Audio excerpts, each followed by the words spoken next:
Hi നമസ്കാരം ഫാസിലാണ്.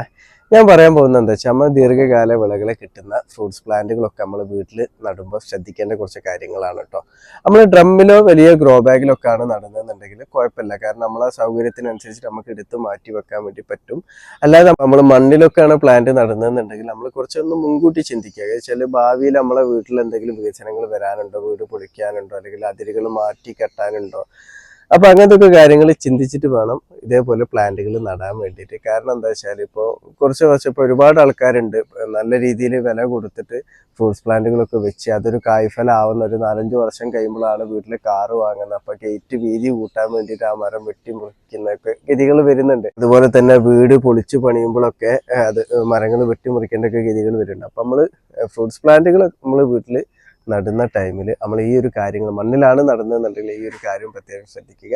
കാരണം കുറച്ച് കാലം മുൻകൂട്ടി നമ്മൾ ചിന്തിക്കുക എന്തെങ്കിലും വികസനങ്ങൾ വരാറുണ്ടോ എന്നൊക്കെ നോക്കിയിട്ട് കറക്റ്റുള്ള സ്ഥലത്ത് അതിൻ്റെതായ സ്പേസ് വിട്ടിട്ട് നമ്മൾ നടാൻ വേണ്ടി ശ്രദ്ധിക്കുക. അതുപോലെ തന്നെ അടുത്തടുത്ത് നടാതിരിക്കുക. ഒരു നടുമ്പോൾ ഒരു 2 മീറ്ററെങ്കിലും ഡിഫറൻസ് വിട്ടിട്ട് വേണം ഫ്രൂട്ട്സ് പ്ലാന്റുകൾ നടാൻ. ഇപ്പൊ ഡ്രമ്മിലൊക്കെ ആണെന്നുണ്ടെങ്കിൽ നമ്മളിപ്പോൾ ചെറിയ പ്രായത്തിൽ വെക്കുമ്പോൾ അടുത്തടുത്ത് വെച്ചിട്ട് കുഴപ്പമില്ല.